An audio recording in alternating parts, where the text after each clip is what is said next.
ম্যানিকুইনের গায়ে জড়ানো এই পোশাকগুলোর সঙ্গে মিশে আছে রানী দ্বিতীয় এলিজাবেথের জীবনগাথা। ৯৬ বছরের বর্ণাঢ্য জীবনে এই পোশাকগুলো ব্যবহার করেছেন নানা রাজকীয় অনুষ্ঠানে, যার নির্মাণশৈলী, সুতোর বুনন আজও অবাক করে ফ্যাশন ডিজাইনারদের। রানীর জন্ম শতবার্ষিকী উপলক্ষে তার ব্যবহৃত পোশাকের জমকালো এক প্রদর্শনী শুরু হয়েছে বাকিংহাম প্রাসাদের কিংস গ্যালারিতে। Queen Elizabeth II her life in style শীর্ষক প্রদর্শনী ঘিরে তাই সাধারণ মানুষের আগ্রহের কমতি নেই।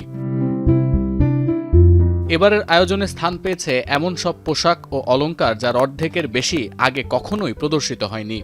জন্ম থেকে মৃত্যু ৯ দশকে রানীর ফ্যাশন সামগ্রীর পূর্ণাঙ্গ একটি এক্সিবিশন এটি। প্রথমবারের মতো এলিজাবেথের বিয়ের নেকলেস, মুকুট, লন্ডন অলিম্পিকের উদ্বোধনী অনুষ্ঠানে পরা স্টান্ট ডাবল পোশাক থাকছে এবারের আয়োজনে। প্রদর্শনীর কিউরেটর জানান, এই প্রদর্শনীতে রানীর জন্ম থেকে মৃত্যু পর্যন্ত প্রতিটি দশকের গল্প আছে। রানীর সঙ্গে দীর্ঘদিন ধরে কাজ করা ডিজাইনারদের পোশাক তুলে ধরা হয়েছে এবারের প্রদর্শনীতে।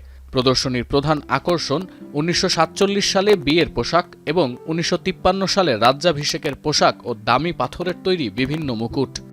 This exhibition explores the Queen's fashion archive, covering every decade of her life, from birth until the end of her life, ending with the Platinum Jubilee outfit worn for her last balcony appearance here at Buckingham Palace. রাজপরিবারের পোশাক বিশেষজ্ঞরা রানীর ব্যবহার্য জিনিসগুলো খুব কাছ থেকে দেখেছেন। বলেন, রানীর পোশাক থেকে এখনও তার ব্যবহৃত পাউডার বা পারফিউমের ঘ্রাণ পাওয়া যায়, যা এক দারুণ অভিজ্ঞতা। আয়োজকরা জানিয়েছেন, রাজকীয় এই প্রদর্শনী চলবে ১৮ অক্টোবর পর্যন্ত।